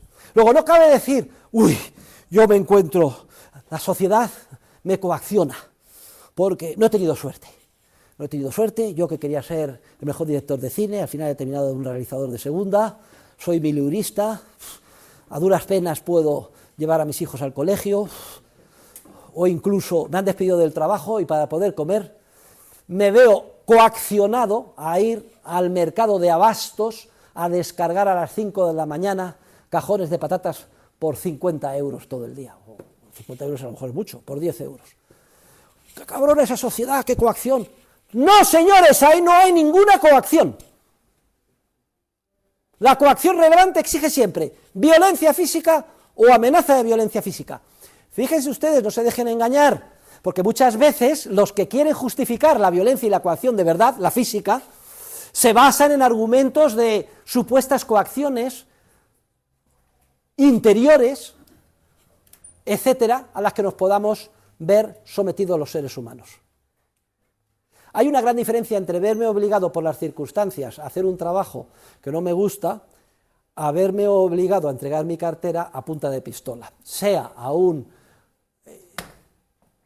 ladrón violento en la calle, o en el caso de la más grave coacción, que es la coacción organizada, sistemática, de la que no te puedes librar nunca, e institucional, la más grave, que es la coacción del Estado, que es la encarnación del coaccionador por excelencia. Pero sobre esto vamos a hablar ahora enseguida, porque a cada uno de los dos tipos de intercambio que hemos presentado, el intercambio voluntario y el intercambio coactivo, corresponden dos esquemas de organización social diferentes, que son los que han leído ustedes en la Acción Humana de Mises, y que les pido ahora que saquen todos ustedes un folio, lo pongan vertical y le tracen una línea por el medio, de arriba a abajo, porque vamos a ver, como hago siempre, por contraste y oposición, cuáles son las características esenciales de las sociedades que se basan mayoritariamente en intercambios voluntarios respecto de las características esenciales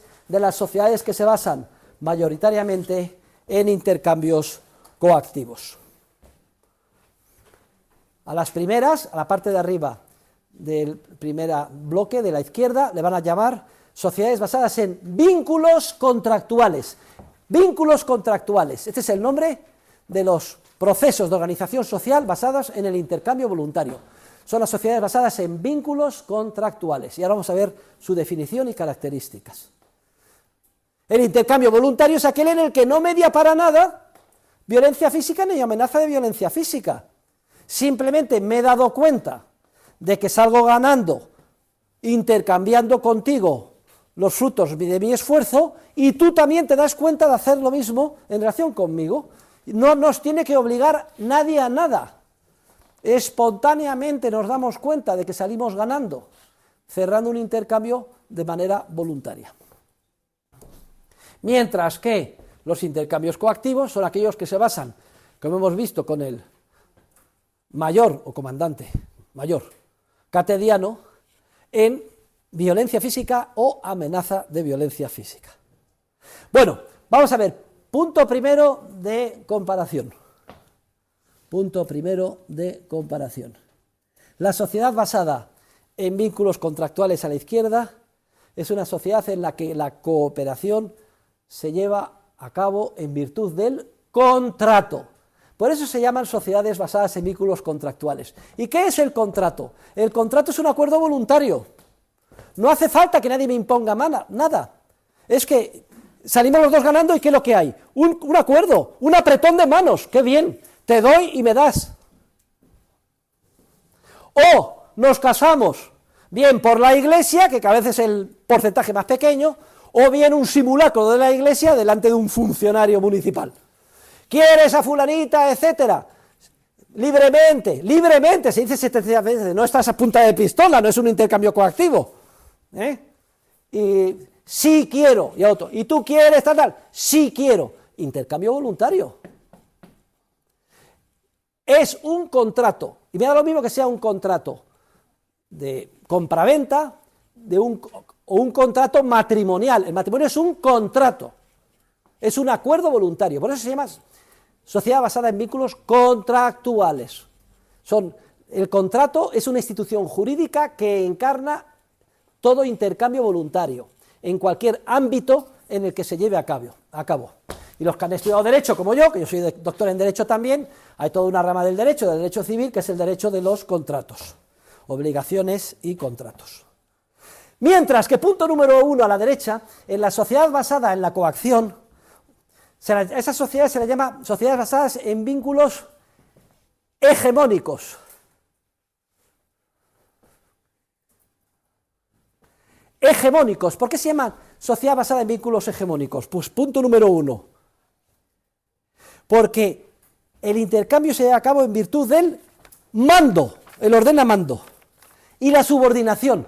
Aquí ya no hay dos personas al mismo nivel que intercambian voluntariamente, sino que hay uno que manda y otro que obedece. El amo y el esclavo.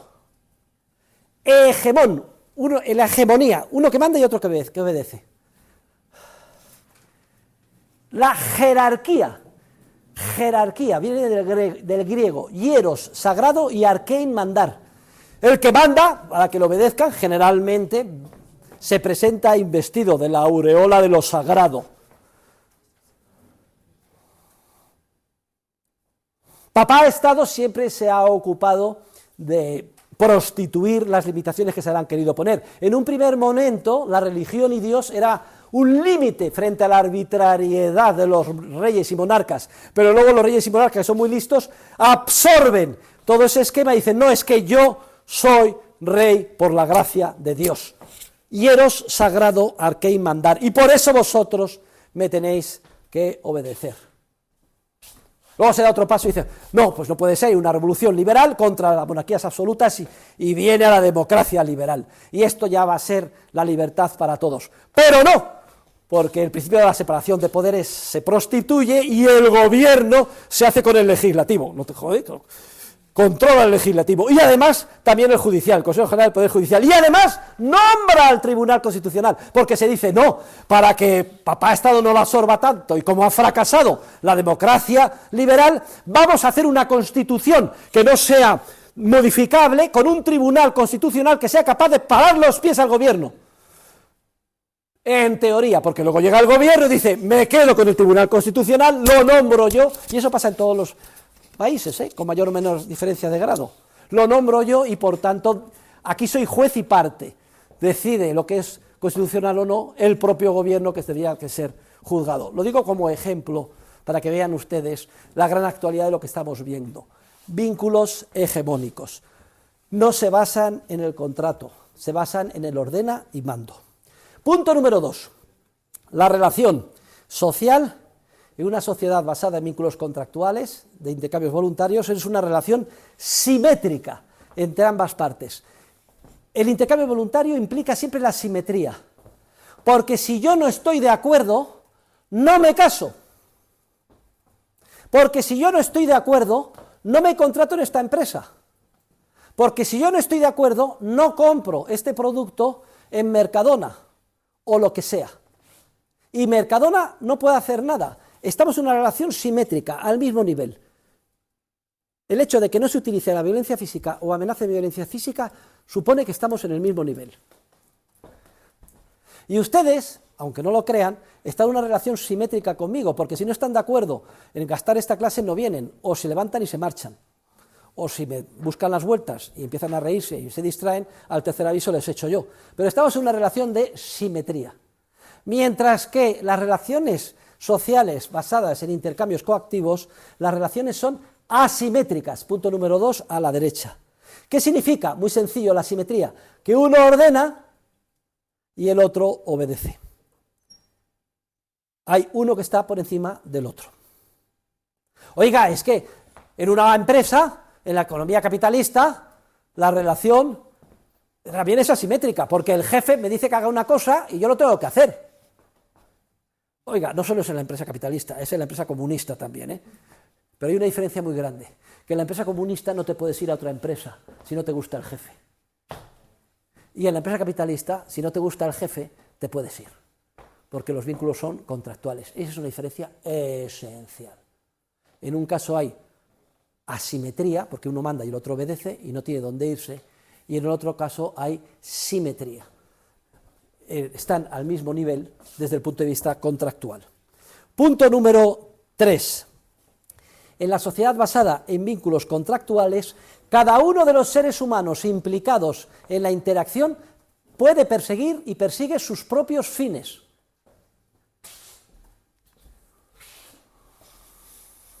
Mientras que en la sociedad basada en vínculos hegemónicos, los fines que se persiguen son los de aquel que manda, y los que obedecen tienen que perseguir los fines que le ordena el que manda.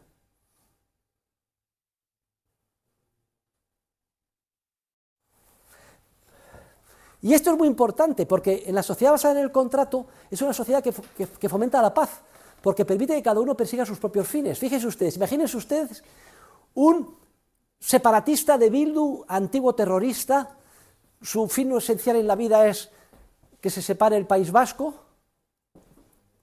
pero tiene hambre y le gusta comer, y resulta que el mejor panadero del pueblo es un panadero que es un facha de cojones. Iba a decir de Fuerza Nueva o Hipervox, pero hacen mejor pan. En una sociedad basada en vínculos contractuales, pueden cooperar ambos. ¿Por qué? Porque tú al entrar en la panadería, uy, qué pan, que bien huele, ¿cuánto es? 1 euro, dame una barra y me lo llevo. No le tienes que preguntar, ¿eres de Vox? ¿Eres un facha? Ni el que te lo vende, oye, que tú eres un terrorista. Si se tienen que poner de acuerdo previamente en los fines, eso termina a tiros. Pero no, en la sociedad basada en vínculos contractuales, cada uno persigue sus propios fines. Entra el Abertzale, paga el euro y se va. Y se hace un bocata así de grande, bestial, como comen los vascos, para seguir pensando cómo separarse del Estado español. Y con el euro que recibe del PAN, el de Vox, pues sigue, pobres voces, el de Fuerza Nueva, pues sigue contratando publicidad fascista. Pero como no tienen que ponerse de acuerdo con los fines, se fomenta la paz. Porque en una sociedad basada en vínculos contractuales, lo único que prepondera es el intercambio voluntario. No hay que preguntar al otro qué fines persigue en la vida, ni si estoy de acuerdo en la vida, y esto es lo que nos da libertad y nos permite vivir. Me da lo mismo que usted sea blanco, negro, musulmán, homosexual, de género HIV, K, lo que quieran ustedes, R2B, me da lo mismo. Cuando yo voy y me tomo una magnífica hamburguesa en Burger King, a ver, ¿quién se ha tomado una hamburguesa en Burger King o en McDonald's? Nadie. Con French fries y una Coca-Cola, vale. ¿Está usted pensando si el cocinero que la ha hecho es negro, blanco, homosexual, religioso, musulmán o no? Le da lo mismo. ¿Se da usted cuenta? Lo único importante es que está buena la hamburguesa. Y viceversa, el cocinero, que me da lo mismo lo que sea, le importa 3 pepinos quién se va a comer su hamburguesa. Cada uno en una sociedad basada en vínculos contractuales puede perseguir sus propios fines, mientras que en cambio en la basada en la coacción no, porque se impone el fin del que manda sobre los demás, un fin ha de preponderar, y entonces ¿eso qué genera? Violencia, conflicto y guerra sin límite. La paz la genera el capitalismo, la economía de mercado y el intercambio voluntario y la acumulación de capital. La guerra y el conflicto lo genera la coacción, el Estado, la regulación, el ordena y mando, la boletín oficial del Estado, la policía, los impuestos, la coacción. Impuestos coactio coactionis, en latín. Punto número 4. Vamos a dar entrada al gran filósofo del poder alemán Franz Oppenheimer. Una obra maravillosa, la hemos publicado en un editorial, se titula El Estado. En la sociedad basada en vínculos contractuales,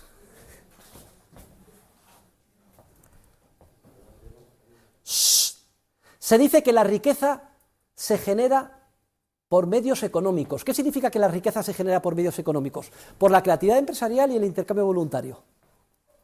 Mientras que, punto número 4 a la derecha, en la sociedad basada en vínculos hegemónicos, la riqueza se obtiene coactivamente, por la violencia. Hay un grupo de parásitos que se dedica a explotar a la ciudadanía de bien. Y me da lo mismo cómo se presenten en cada circunstancia histórica. Y dice Franz Oppenheimer, este segundo procedimiento de obtención prostituida y corrupta de la riqueza en base al ordena y mando y a la violencia, se le llama obtención de la riqueza por medios políticos.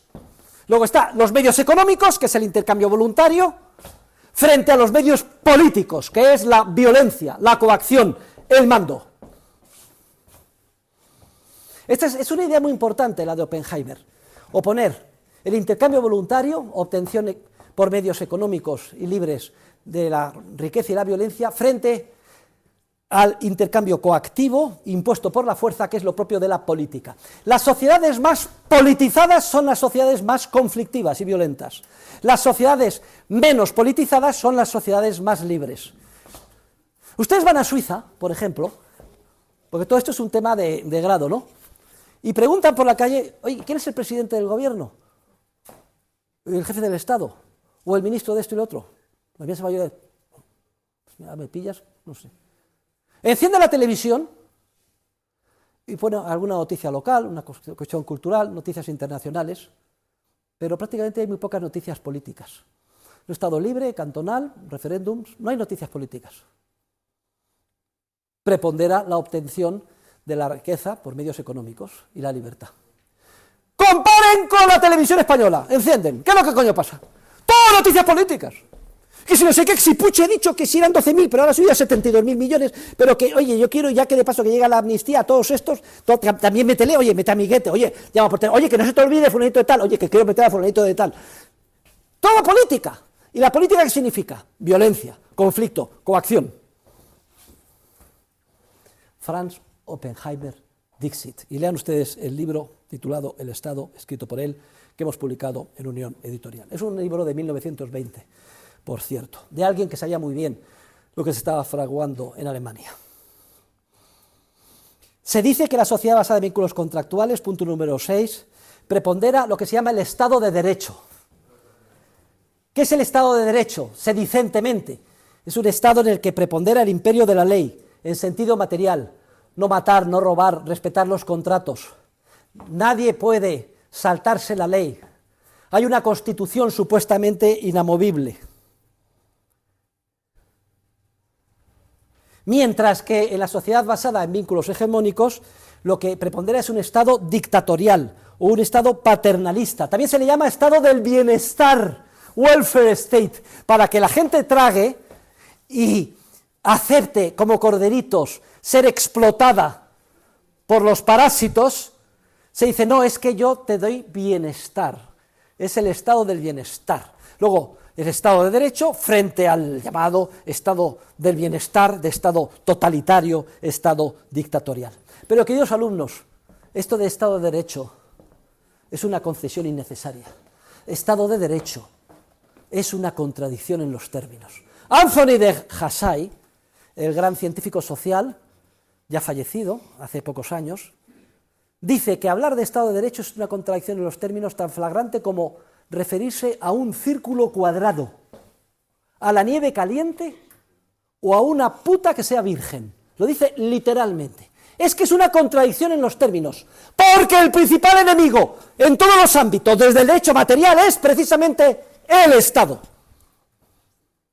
El objetivo de controlar al Estado para que se limite al mínimo imprescindible para hacer posible la cooperación social voluntaria es un objetivo científica y teóricamente imposible. Los liberales tradicionales han fracasado en su objetivo, ostensiblemente. ¿Por qué? Porque la ciencia ha demostrado que tal cosa es imposible. Una vez que se acepta que exista un Estado con un monopolio de la violencia, es imposible limitar el crecimiento de su poder. No es un tema de que estén al frente los malos, los buenos, que se les quite y se pongan los de mi partido. Da lo mismo. Es imposible limitar su poder. Lo veremos con todo detalle cuando estuvimos en la Escuela de Elección Pública. Los alumnos de grado no lo podrán ver, pero pueden ver la correspondiente clase mía en Internet. El Estado de Derecho es una contradicción en los términos, porque el principal enemigo del derecho es el Estado, con gran diferencia. Por eso, un servidor de ustedes abandonó el liberalismo clásico, que se basaba en una utopía, pensar que era posible limitar al Estado. Y en el año 2000, hace ya 23, abjuré de mi liberalismo clásico y abracé la anarquía de propiedad privada, el capitalismo libertario o el anarcocapitalismo, como único sistema de organización social compatible con la naturaleza del ser humano y que de verdad es capaz de culminar el ideal de una sociedad basada en vínculos contractuales.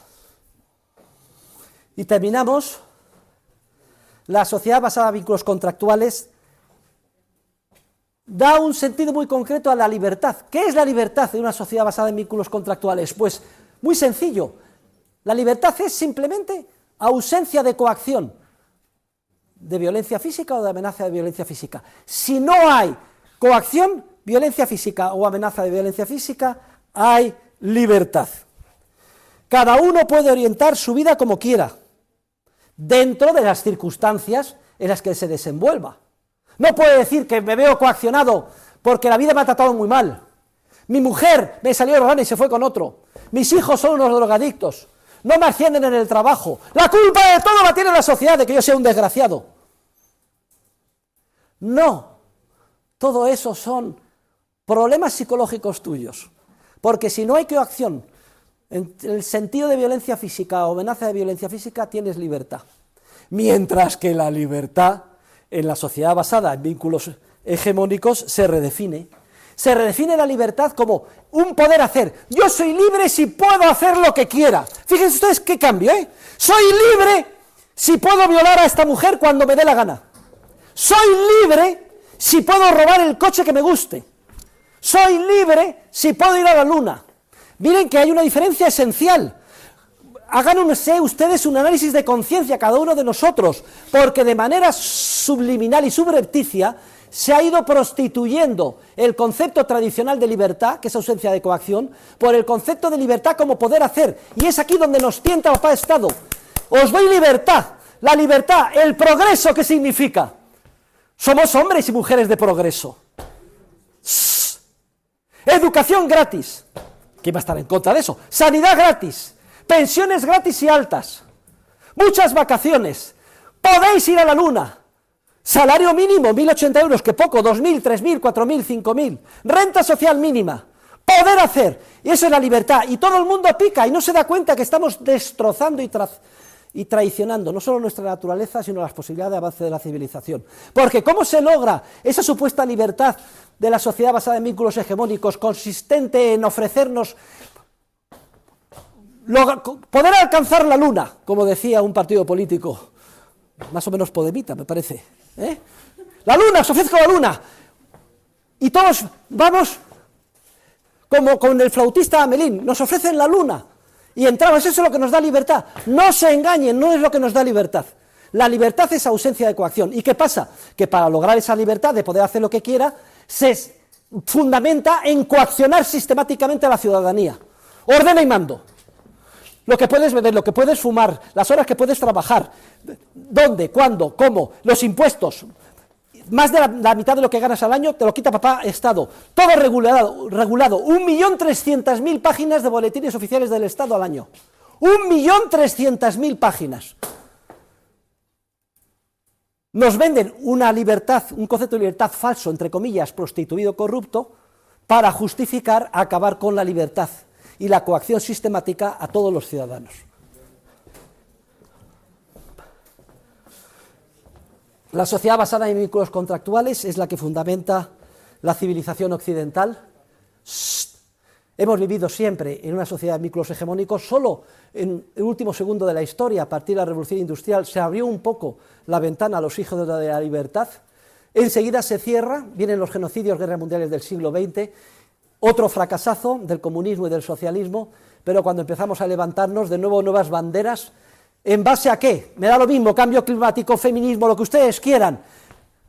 Todas se aunan para volver a justificar y reintroducir esta gran mentira de la sociedad basada en vínculos hegemónicos. Mientras que la sociedad basada en vínculos hegemónicos es el fundamento de las dictaduras. Y da lo mismo que sean dictaduras de un dictador, General Franco, o del que coyunturalmente disponga de una mayoría en el gobierno, y es una cosa coyuntural, es una cosa de 6 votos. No, es que estos votos los vendo a cambio de esto, y ya está. ¿Qué hay? Una coacción. Es que 2/3 de la población está en contra, no importa, lo impongo por la fuerza. Y además se viste, se vende, etc. La dictadura frente a la civilización occidental. La civilización occidental frente al mundo antiguo, las dictaduras nazis y marxistas, o las dictaduras de las mayorías en la socialdemocracia como pensamiento único hoy en día. Estos son, digamos, los dos extremos puros.